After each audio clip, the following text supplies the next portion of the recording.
Wow! কত সুন্দর সেলাই দেখেন।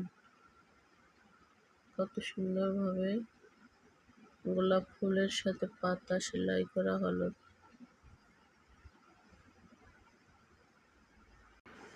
পুরো ভিডিওটা দেখবেন। এই তো দেখেন আস্তে আস্তে সেলাই করে নেওয়া হচ্ছে। কিভাবে সেলাই করা হয় সবকিছু কিন্তু ভিডিওতে দেখানো হয়।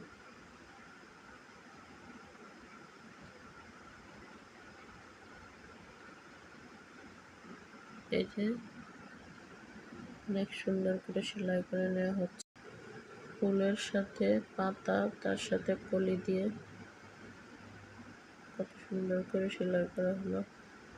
আর সুতার ম্যাচিংটা কিন্তু অনেক সুন্দর হয়েছে।